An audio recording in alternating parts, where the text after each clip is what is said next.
Straight on to a session that is hugely germane. It's on cleaning the air in India and its cities.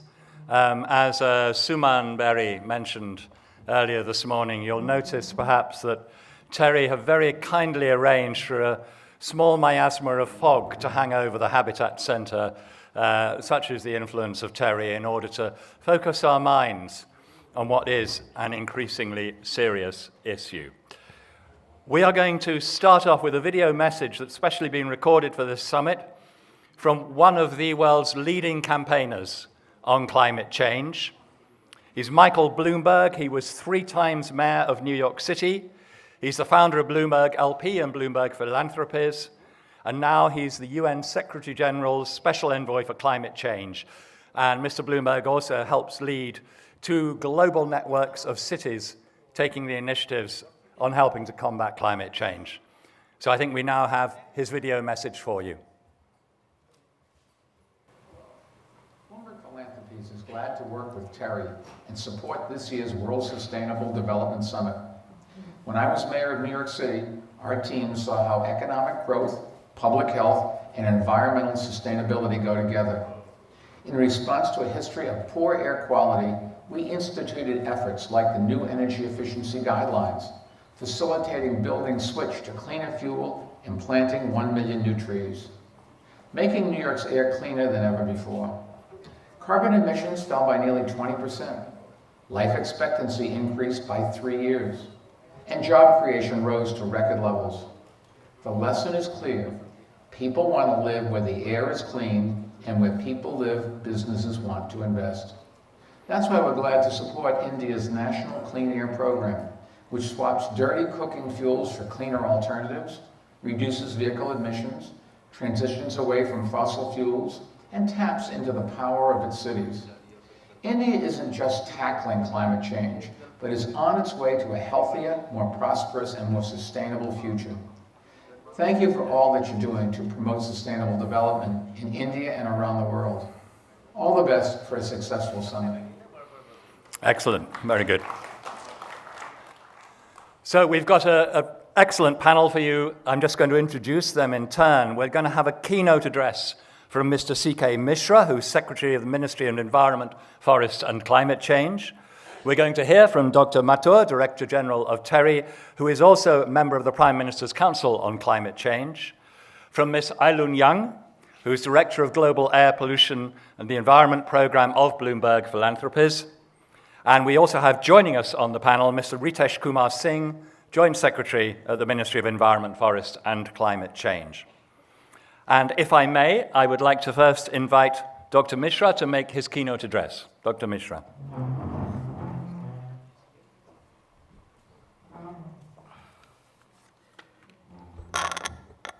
Thank you. Distinguished panelists and members in the audience who've been here since yesterday discussing sustainability. And first and foremost, a big thank you for putting air quality and ambient air quality at the center of discussions in this conference. Because from the Indian perspective, this is one of the most critical things that we really need to discuss and take forward. And I'm really happy that we are discussing this, not so much because the air quality issue or clean air for people is critical from the point of view of environment. It's critical because this is one aspect which is about life, which is about health. And people should demand, as they deserve, clean air. And as far as the Indian perspective is concerned, this issue has been recognized, and now we are taking several steps which will really put this center stage as far as policy making in India is concerned. But before I proceed to talk about that, let me thank Bloomberg Philanthropies for the association, TERI for their assistance in this, and we have now collaborated with them and hope this partnership will grow in future. To be very honest, one of the critical elements of the Clean Air program in India, the platform on which it has been built is partnership and collaboration. both at the national level from the knowledge centers and international level for all those who have both the resource as well as the technology to try and see if we can make a dent to the clean air program in India. As far as cleaning air concept is concerned, India is not perhaps the only country which is facing this problem. There are many, many countries which are having this problem. Some have solved it. So we have examples before us which tell us how we need to proceed in this direction. And as long as we have this international collaboration going on, we would be able to achieve success in this. The first and foremost issue as far as clean air program is concerned is that we need to acknowledge the fact that we have a problem. And as far as India is concerned, this problem has been there for a long time, of course accentuated in the last 3 years since we really started measuring it with all kinds of equipments and all over the place. But now we have knowledge of the problem that we have, and that is perhaps the first step to solution. Let me also say that when we look at India, we need to really look at a particular geographical area separately, that is the Indo-Gangetic Plain. Because the clean air problem is the biggest in the Indo-Gangetic Plain in India. It's the emission which has a role to play, but a large role is also being played by meteorology as far as this region is concerned. So if you look at our National Clean Air Program, this region remains in focus because that is our biggest problem today. So what we are trying to do in India today is A, identify what our problem is, and B, find out resource and technologies to actually address those problems. A lot of investment is required in the program that we have undertaken. And it's not just financial investment. There's a lot of social investment which needs to be made if we really want to have a clean air program going in the country. Because it's about people, it's about their participation, it's about their collaboration. And if you look at the program, we've factored that in very strongly. And to be very honest, it's not just about public funding either. There's a lot which is to come from the private sector.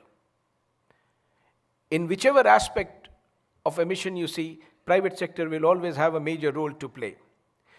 So what we are really trying to do in India is, first and foremost, trying to do a thorough source apportionment which tells us what our problem is. And if you look at the overall sources in India, I would put my finger on 3 things.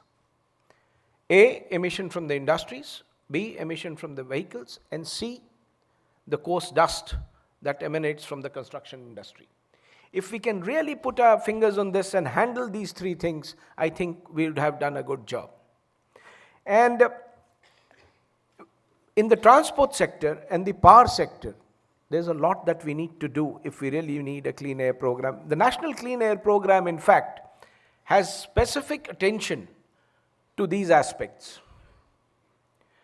One of the critical investments that India needs to make, particularly the 102 cities that we talk about in the National Clean Air Program, which Mr. Bloomberg was referring to just now, is public transport. Unless and until we are able to develop a public transport which is not there just in numbers, but which is acceptable to the people who are using it, we will not make much of a headway. And it is the public transport investment which the public sector must make in a big, big way. Rest of the things will follow, but this is something that we need to do very strongly. In the power sector, we need to slowly reduce our dependence on fossil fuels. India, incidentally, has done rather well. And if you look at the present figures, our mix of renewable to fossil fuels is already pretty good. We are, I think, at around 32-33% already. And our commitment of 40% seems well within reach. So does our commitment globally made to reduce the emission intensity. We had committed that we will do it by 2020 to the extent of 25%. We've already done that. So we are well on track. But then, this impact is not visible as far as air quality is concerned. And one of the reasons is that this is a larger picture that we are drawing, but specifics are not being addressed. Therefore, the National Clean Air Programs, one of the biggest emphasis is emphasizing on city-specific plans. All 102 cities that we have selected, and this is not to say that 102 is the final number. I mean, the other cities are free. We have chosen these cities on the basis of a continuous emission monitoring, where for the last 5 years, they have shown poor results. These 102 cities will have specific city plans, and they will be funded according to their need to implement those city plans. And the overall vision and commitment that we have is that we will look at a reduction of about 25 to 30% by 2024-25. Many questions are being raised on why have we pegged our ambitions low. It's not low by any standards. Look at any other country which has tried the clean air program. 25 to 30% reduction is a very good thing. Other countries have taken 15 to 20 years in doing that. We are trying to do it in a much shorter time span. Second, a big number does not necessarily mean success, but an appropriate number which can be achievable is far more better for a policy parameter than going haywire and trying to run after the figures. So we have kept a number which we think we'll be able to get. And ladies and gentlemen, if we are able to get even 25% to 30% reduction in the next 4 to 5 years, I think that's a good job done. Particularly for the cities which are right now suffering because of bad air. The other issue that I would like to touch upon is that, in this entire exercise, we've still not been able to draw on the capacity and the ability of non-governmental organizations and people at large to come in and participate. One example could be the transport sector again. People's participation, let us say, in lesser use of individual vehicles or use of vehicles with better quality air emissions. I mean, India leapfrogged from BS4, that is the Bharat Stage 4 to 6, missing out the 5, only to ensure that we have a much cleaner fuel. But much cleaner fuel is one aspect, judicious use of fuel is another aspect which people will have to understand.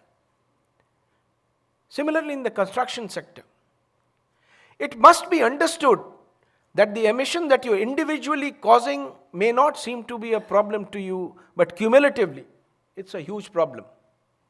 So it's a people's participation which we need to really look at for people to come up and do this job. So we need to build institutional capacity where we can create a platform for people to come in to implement the National Clean Air Program. And it should not be only the government's worry or the government's job. It has to be everybody's job. So if you really want a program on cleaning air to succeed, each one of us must start collaborating. And it's not just about big issues. It's about science dictating what we need to do. It's about appropriate investment made based on those scientific interventions. And it's about institutional capacity building to get to be there, which will help us do that. And I hope when you deliberate on it further, you will come up with newer ideas. And the only thing from the Government of India side that I would like to place today, that every idea is precious to us. So please share it with us. We would love to have it and implement it as a part of our program. Thank you very much, ladies and gentlemen. Thanks very much indeed. That's a cracking invitation you've just had there, so I hope some of you are going to take up Mr. Mishra's kind offer. I'd now like to invite Dr. Mathur to say a few words.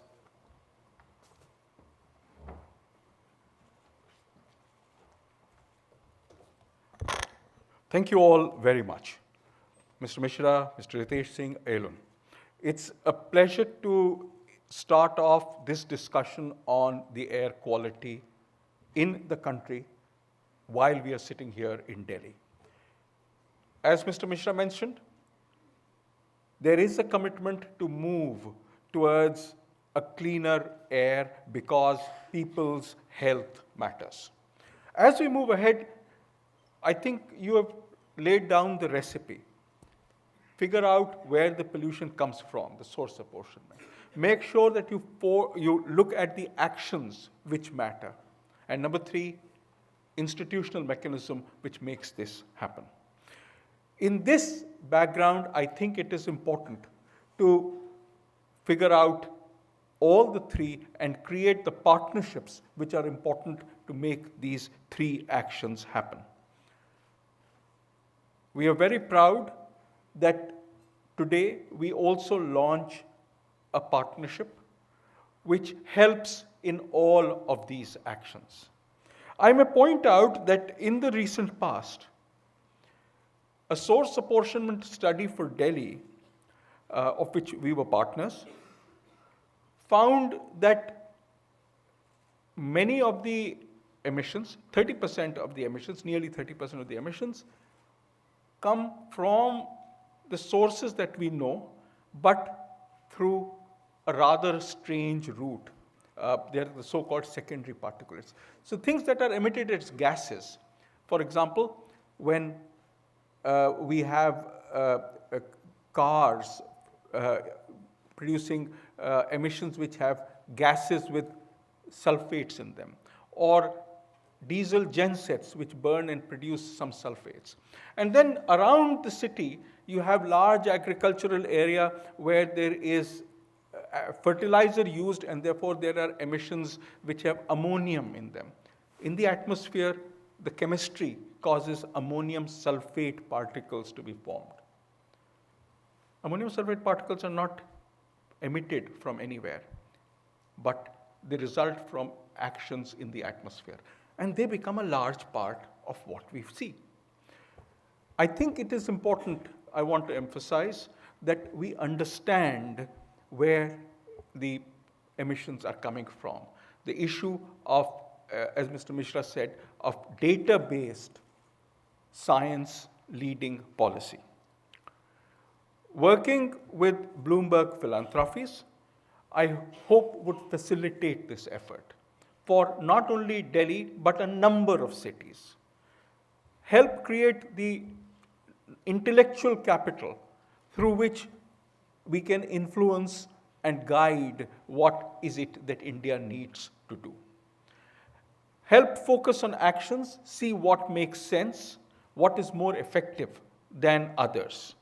For example, as Mr. Mishra mentioned, there are vehicular standards which are being tightened all the time. There are emissions on power stations that are being tightened all the time and will be tightened. We have just started with actions on construction and demolition waste.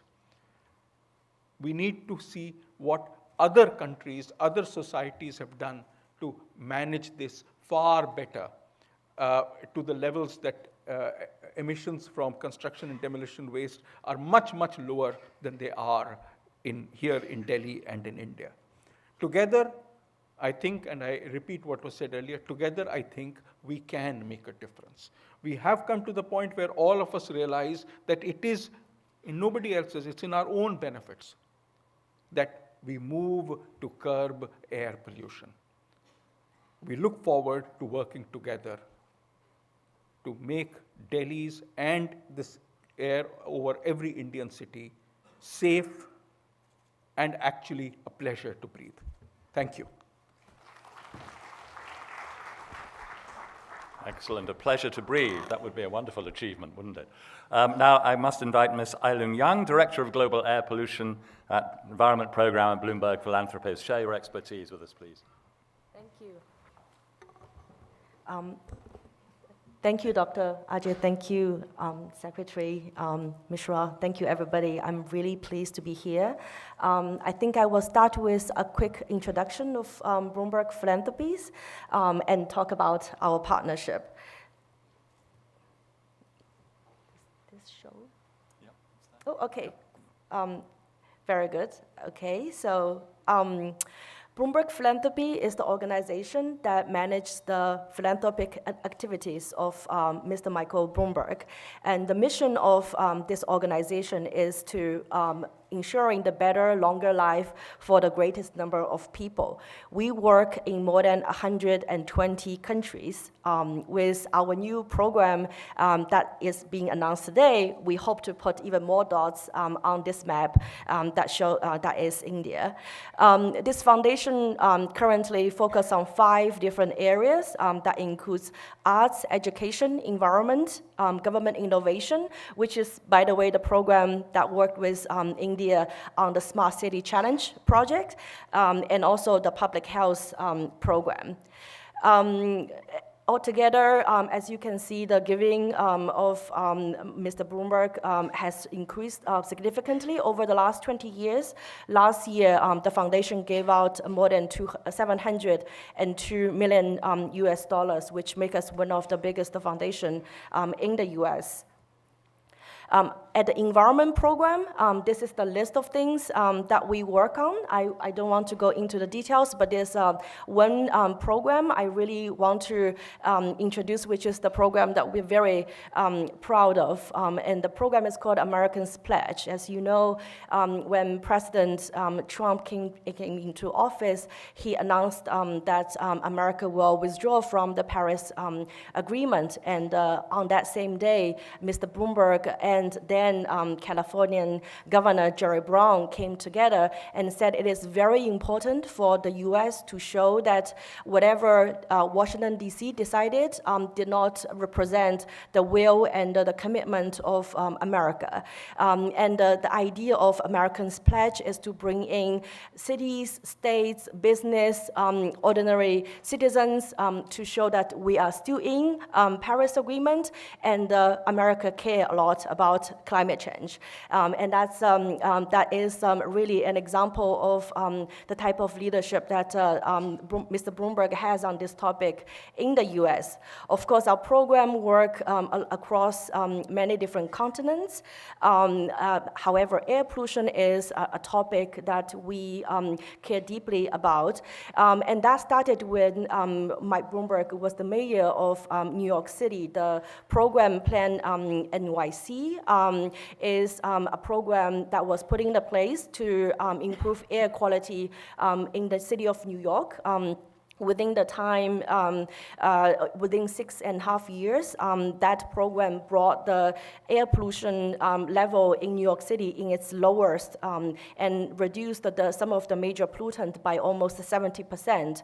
And also the average New Yorker expected to live 3 years longer. And with the success of that program, that really showed that with the right ingredients in place, air pollution is a problem that's solvable. And coming to India, we're very honored to have this partnership today.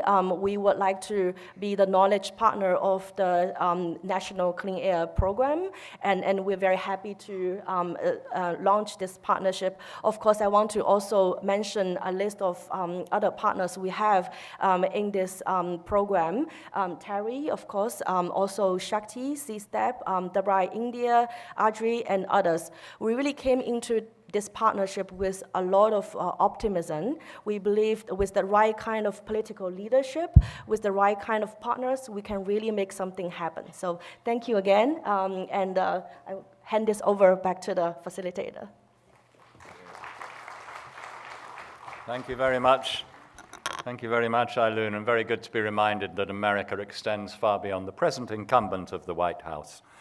Now, we've been hearing about this new partnership between the Government of India and Bloomberg Philanthropies, and I'd now like to invite Mr. Ritesh Kumar Singh, the Joint Secretary at the Ministry of Environment, Forests and Climate Change, to join Ms. Young in signing the MOU. And I think if the rest of the panel choose to gather around them to mark the occasion.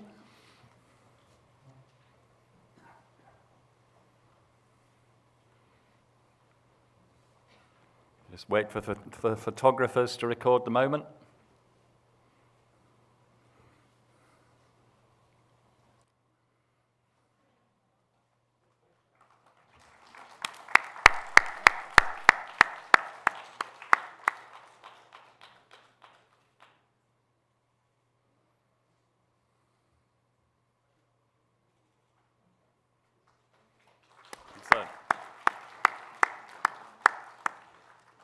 I think great things will come from that. So, ladies and gentlemen, please join me in thanking the panel for a really inspiring session, full of good content. Thank you very much. Thanks very much.